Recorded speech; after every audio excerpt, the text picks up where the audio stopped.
So hello everybody, we are back again. So in this class, we'll be studying on small angle scattering in plasma. And if we remember in the last class, what we studied is that we studied about large angle collision frequency. And if we recapitulate about what we studied there, we found that large angle collision frequency is like this. It is inversely proportional to the third power of particle speed, and because this plasma is a very high temperature material, naturally the velocities are very high, and large angle collision is not only inversely proportional to your this velocity, it is inversely proportional to the cube root of velocity. Actually cube of velocity, not cube root, it is cube of velocity, inversely proportional to that.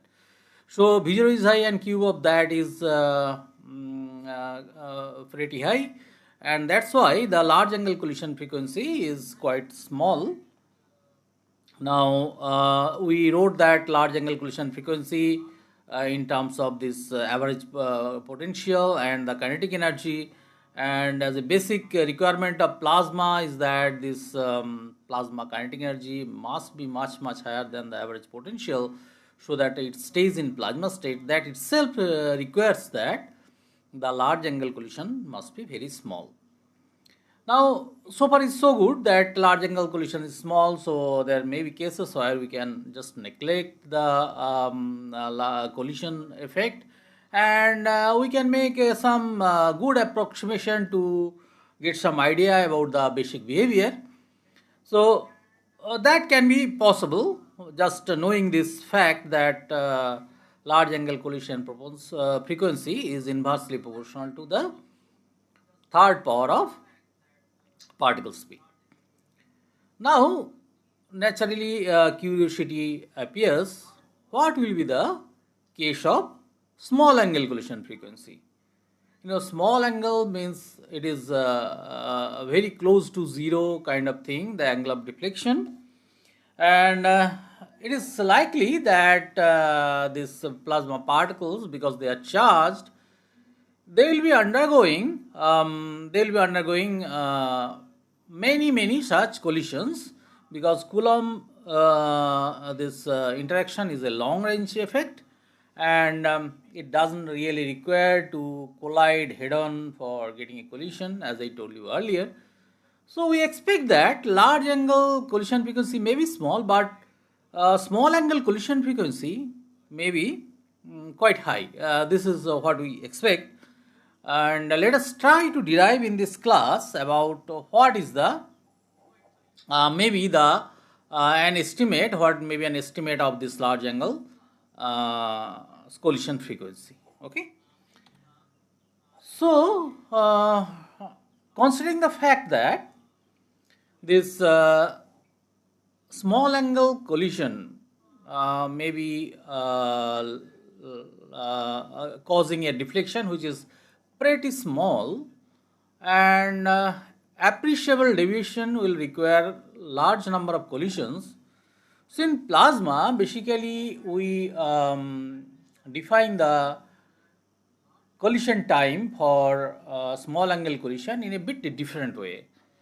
So what we define that it should be a cumulative effect of number of small angle collisions, so that the effective angle of deflection becomes your appreciable, and the velocity that is gained in the perpendicular direction becomes appreciable.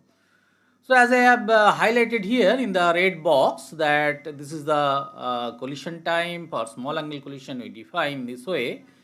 It is the time taken by an incident particle with velocity v0 to achieve a velocity comparable to v0 in a direction perpendicular to the direction of incident particle through multiple collisions.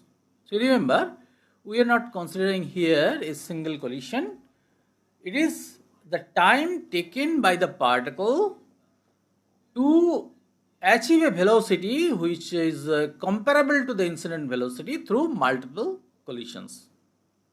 So here we have made a schematic on the lower right corner. So this one, what you are seeing, that an incident particle I here, it enters the plasma. This whole domain is, suppose it is filled with the plasma, and this particle has entered here.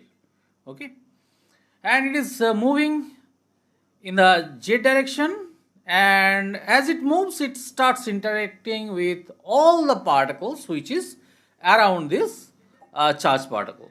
Okay, now you know that when the distance of the particle from other particles is more than p0, then there is a possibility of small angle collision. But if it is distance is less than p0, the Landau this length that we call that impact parameter p0, then they are going to go for this large angle collision.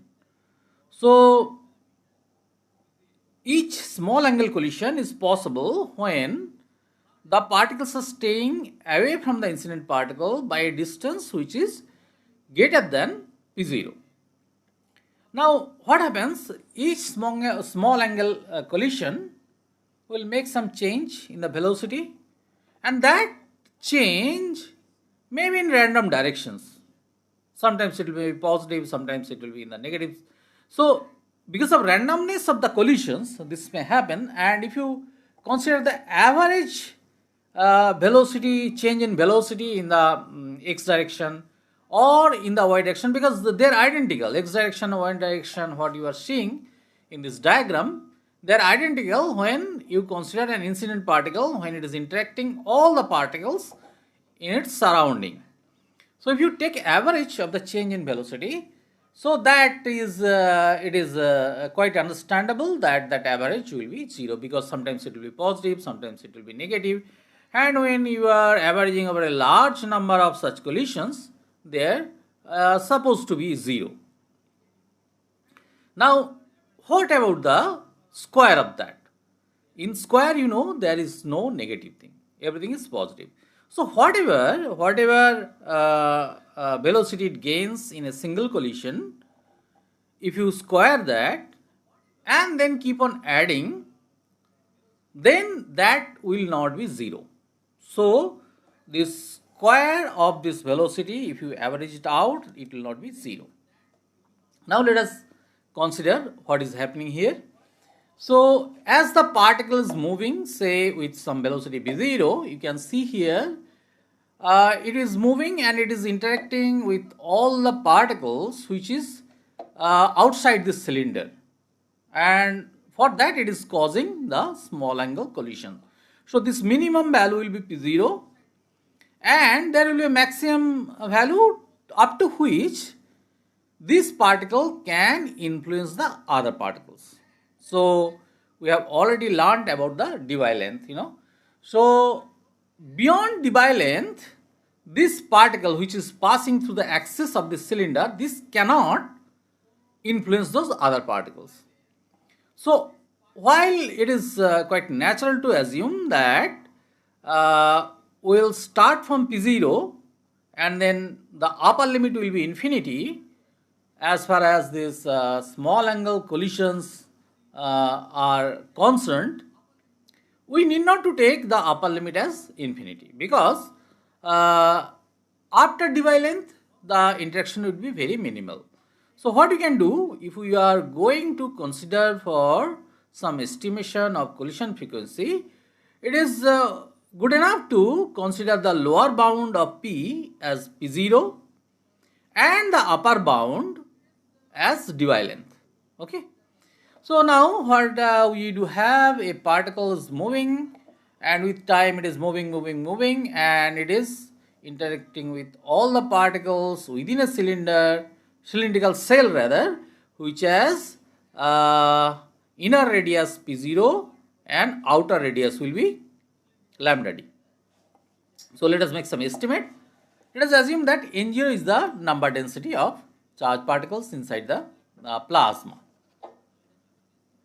So, in time tau c, tau c is the collision time with which when this much time it has spent, it will acquire a velocity in the perpendicular direction that will be comparable to v0 square. That v perpendicular square will be equivalent to v0 square. So, the cylindrical cell, you can see here, it has a volume of 2 pi p, that is your circumference, and if you multiply by this dp, the width, then it makes the area, which is gray area over here, and then if you multiply by length, then that is equal to v0 into tau c, because v0 is the speed and tau c is the collision time.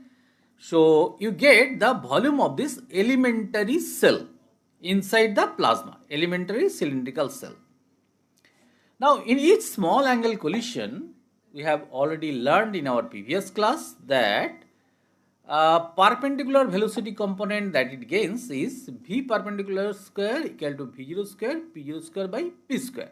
That we have already seen in our previous class. Okay, v perpendicular v0 equal to p0 by p. That if you remember, we have done that already over there.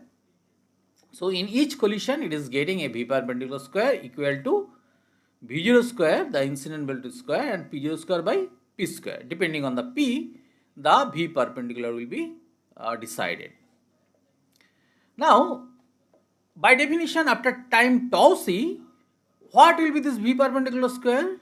It will be equal to v0 square, because we have defined tau c in that manner. Okay, so we can then say that after this tau c, what it has done, actually this v perpendicular is equal to v0 square, and in this cell the velocity that it has gained is p0, as I told you already, that the lower limit of p will be p0 and the upper limit will take as lambda d, and then we have seen that dn is equal to this number of particles 2 pi p dp n0 v0 tau c, and you know that in each collision it has got a velocity of v perpendicular square. So if this much number of particles it collides with, then the total number of this thing, total value of v perpendicular square will be, you multiply this with this one, and then you integrate with all the particles which can cause the collision. And who can cause the collision? All the particles which are within the cylinder having lower limit of radius as this inner radius rather as p0, this one the lower limit, and the upper limit is lambda d, the Debye length. So if you integrate this one from p0 to lambda d, then what you get actually, you get some v perpendicular square value, and that should be equal with p0 square as per our definition of tau c. So if you do the integration, it's a very simple integration, and what you get that this is the value. Okay. So when we get this thing, now we are in a very comfortable situation to find the collision frequency. The way we have defined, it is just nothing but 1 by tau c, and from this relation you can just get what is the value of tau c, and you just get 1 by tau c. So better it is just you take this on this side, and you get 1 by tau c, and take v0 square on this side. So then v0 cube by v0 square, then only one v0 is left over here, and 2 pi n0 is already there, and tau c has come this side, and p0 square is there, then v0 only one left, and then log of lambda d by p0. So why we get the small angle collision frequency nu c is equal to 2 pi n0, then p0 square into v0 into log of lambda d by p0. Now you see here what are the things we know, that n0 we know, and then p0 expression we do have depending on the kind of plasma we have created, we know p0, And V0 is the average velocity for a kind of plasma. You can apply some distribution. For example, you can use Maxwellian distribution, and then you can find the value of V0 kind of thing, that is root over 8 kT by m pi. We have studied in our kinetic theory classes. And then lambda d is the Debye length. We already found or derived the expression for lambda d. So now we are in a position to get some insight about the small angle collision frequency. While we have seen that large angle collision frequency is already very small, and we are curious about knowing what will be the case of small angle collision frequency. And just now we have arrived at the small angle collision frequency as 2 pi n0 p0 square v0 log of lambda d by p0. And in this expression on the right hand side we know all the quantities of interest. And the derivation that I have done in this slide, you can see it is a very simple derivation, and no sophisticated mathematics is required. And just from this simple derivation you are able to get an expression for small angle collision frequency like this, as we have obtained in this expression. So next let us try to understand what is the nature of this small angle collision frequency. So I have just written the same thing. I have inserted the values of this thing. What you got here is P0. I have just inserted the value of P0. So what is the value of P0? So P0 we have put over here, lambda d by this one, what we got there, and then what we have obtained, that 2 pi n0 we are keeping here, and then P0 square V0 is there, and we have just rearranged a little bit, and we find that it is nothing but n0 lambda d divided 1 by 2 pi 1 by lambda d square. You know the expression for lambda d, the Debye length, that is root over epsilon kt by n square. So this expression is nothing but 1 by lambda d square. So this lambda d square goes up and 2 pi goes over here, and you end up with an equation which is 2 pi n0 p0 square v0 log of 2 pi n0 then lambda d cube, right?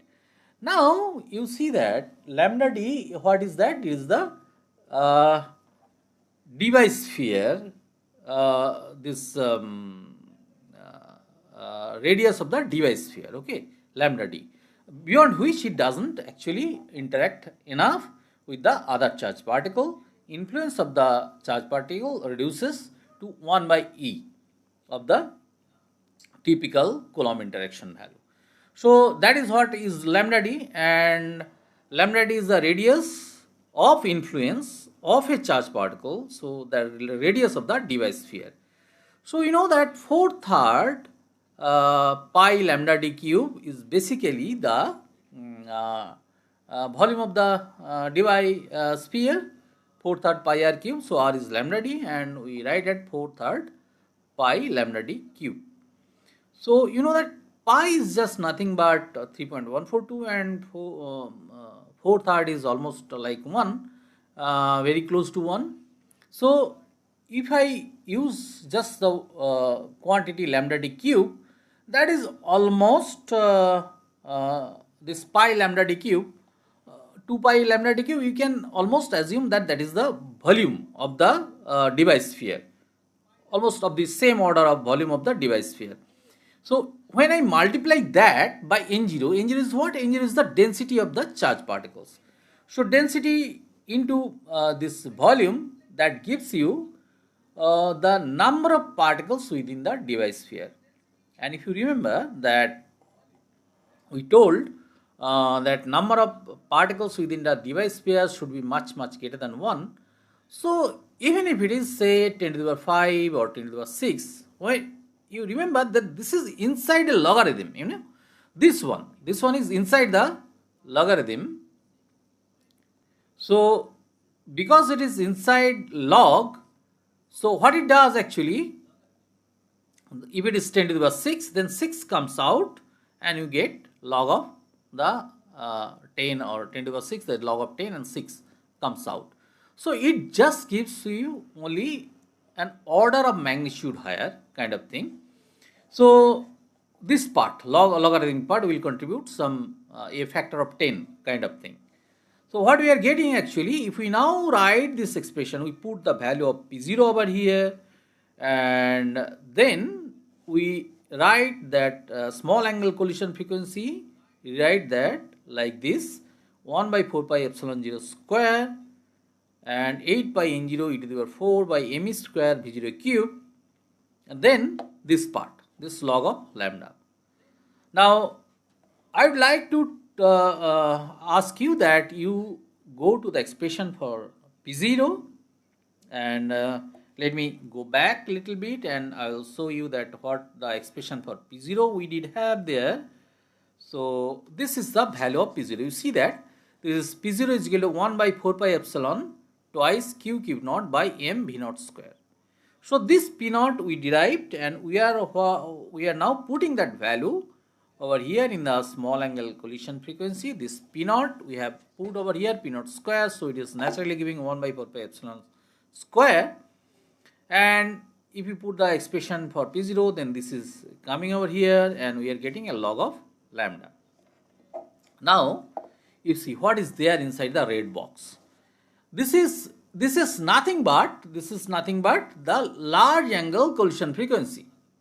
And what we have just now discussed, that log of lambda just gives you a factor of 10.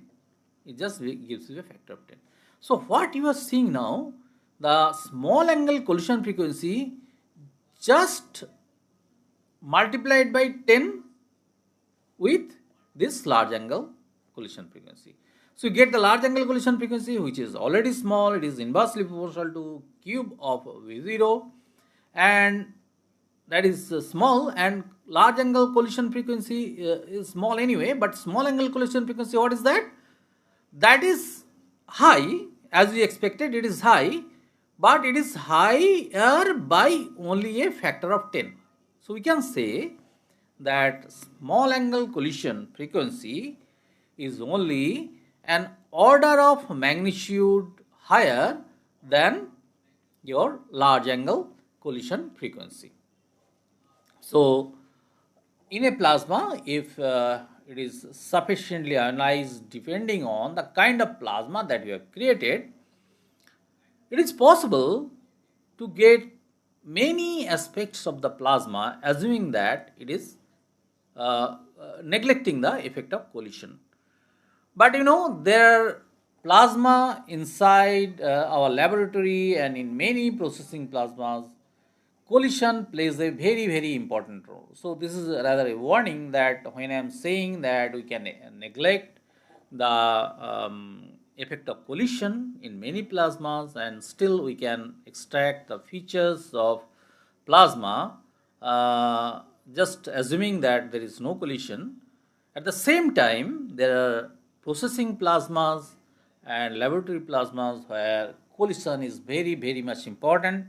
And in the later sections, we will be dealing with this plasma kinetic theory and fluid model, where we will be modeling this collision. Without modeling this collision, it is not possible. So it is so much so that the electrons collide with the heaviest particles and equilibrate. And you have learned in our previous classes that thermal equilibrium is there, and because of this collision only, some kind of equilibrium like translational equilibrium achieves, and you get a distribution of say Maxwellian distribution kind of thing. And this is the only mechanism, this collision may not be only mechanism, but this is a very important mechanism by which the temperature of one species and the other species get influenced. So some further insight at the bottom one. So what you are seeing here is that we are trying to find the relative weightage of this collective behavior and the collisional behavior. This collective behavior is reflected by this plasma oscillation frequency that is at the bottom. And the collisional behavior, that is the your particle behavior rather, it is in the top. This is the nu c. So we know that nu c is the small angle collision frequency, and that is the largest type of collision frequency that we can have inside plasma, and it is an order of magnitude higher compared to the large angle collision frequency. So nu c is the small angle collision frequency. So small angle collision frequency divided by the plasma oscillation frequency that we are interested in at the bottom expressions. And when you are doing so, you see that we have placed the value of this omega p. You know, the expression is square root of n square by m epsilon 0. So when you do a inverse, so m epsilon goes up like this one, and then n square comes down, and you are having the square root. So this is the same expression you see, and this is the omega p. And what you are getting, if we rearrange this in a little bit manner, so 1 by 4 epsilon square remains here, 8 pi n0 e to the power 4 remains there, then m square, then I write v0 square, and then I take 3 by 2, so that v0 cube becomes the same as this expression, gets the same v0 cube comes over here. But you know that me square is there, and I have taken it power to the power 3 up, so I have taken this me out over here, and then rest of the things are lying like this only. Now we have rearranged the terms in a particular manner. Here you are seeing that I have written n0 square to the power 3 half, so you get a cube of E, and here you see that I have written that epsilon kt to the power 3 half. So what we have done over here, this epsilon is here, you should remember that. Now kt of the order of mv square, so that we have put over here. You know, this mv square is the kinetic energy, and we can always equate that with kt for a plasma roughly, to just to get an insight. And what we are getting over here, this expression. So if you remember that lambda d, you already dealt with this over here, and it is now epsilon kt by n square to the power 3 half.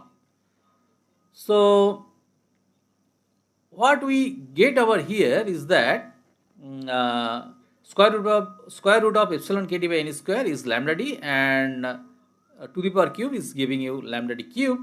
So log of lambda divided by 2 pi n0 into lambda d cube. Again, we can take that this n0 lambda d cube is the number of particles within the device sphere for a just a rough approximation. And what we are getting nu c by omega p is coming to be log of lambda divided by 2 pi lambda. Now you come to the point actually. See, this lambda may be high, as we require actually the number of particles within the device sphere should be high, and let us say that lambda of the order of 10 to the power 6. Then what you are getting at the bottom, you are getting 10 to the power 6 itself, but in the numerator what you are getting only 6 multiplied by log of 10. So there it is a huge order difference. It is 10 to the power 6, and this is of the order of 1. So nu c by omega p is very, very small. So what we get at the end? We get that this small angle collision frequency is much less than the plasma oscillation frequency. So that gives us a great relief that plasma will be able to show its collective behavior before the collision disrupts its motion. So plasma is able to exhibit its collective behavior naturally. So this is how we get some very, very important insights about the collisional mechanism inside plasma. We have done the derivations of large angle collision frequency, and we have done the derivations of small angle collision frequencies, and you have seen that we have arrived to those things from very, very elementary mathematics and elementary considerations, which we are very much familiar with our elementary classes. And but the conclusions that we have reached, they are not small, they are very, very significant. We have seen that large angle collision frequency is small, and small angle collision frequency is bit higher, only an order of magnitude higher than the large angle collision frequency. So in this class, this much. Will appear in the next class with diffusion in plasma. So collision you have seen. Next, in the next class, we'll be seeing how diffusion goes inside a plasma.